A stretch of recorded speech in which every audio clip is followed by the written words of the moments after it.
नमस्कार, मैं प्रज्ञा और आप देख रहे हैं न्यूज एक्सप्रेस भारत। बताते चले कि वर्ष 2025 का आगामी दिल्ली विधानसभा का चुनाव महाभारत के शकुनी का स्मरण करा रहा है।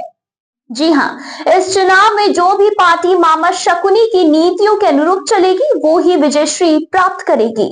जिसको मामा शकुनी की भांति गोटी खेलना आएगा वो ही दिल्ली का राजा बनेगा। जिसको मामा शकुनी की भांति गोटी खेलना आएगा वो ही दिल्ली का किंग कहलाएगा। वर्तमान में अरविंद केजरीवाल के लिए दिल्ली के चुनाव में विजयश्री प्राप्त करना उनके राजनीतिक अस्तित्व के लिए भी एक चुनौती है। यदि वो दिल्ली के चुनाव में पराजित हुए तो सभ्यता उनकी राजनीतिक छवि धूमिल हो जाएगी। परिणाम स्वरूप उनके पंजाब में भी पराजय निश्चित हो जाएगी।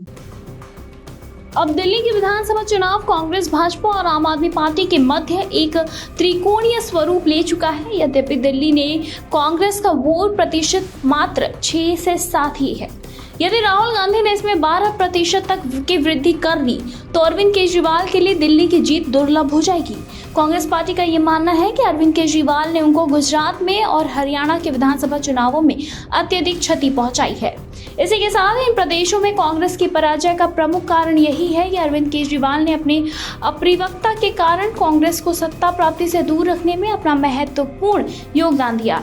बताते चले, परिणाम स्वरूप कांग्रेस अपना प्रतिशोध लेते हेतु तत्पर है। यदि अरविंद केजरीवाल के विगत 11 वर्षों के शासनकाल पर निष्पक्ष रूप से दृष्टिपात किया जाए तो कुछ तथ्य दृष्टिगोचर होते हैं, जिससे कि ये स्पष्ट होता है कि अरविंद केजरीवाल ने दिल्ली वालों के हितार्थ कितना कार्य किया।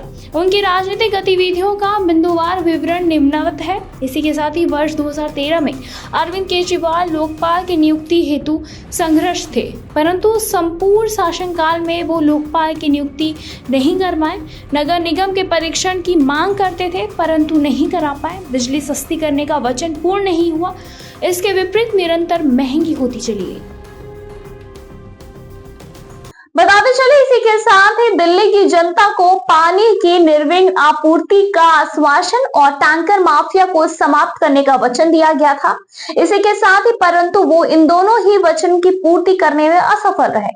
इसके तहत उन्होंने 1000 पानी के अतिरिक्त टैंकरों के लाइसेंस को देकर स्वयं को संदेह के घेरे में ले आए और यमुना नदी को भी अपने वचन के अनुरूप स्वच्छ, पावन तथा निर्मल नहीं कर पाए।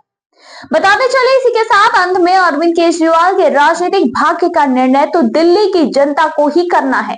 अब देखना यह है कि दिल्ली के चुनावी चौसर पर कौन सा राजनीतिक दल शकुनी के भांति अपने पास से फेंकने में सफल होता है और दिल्ली के चुनावों को जीतकर अपने विजयश्री की पताका को फहराता है।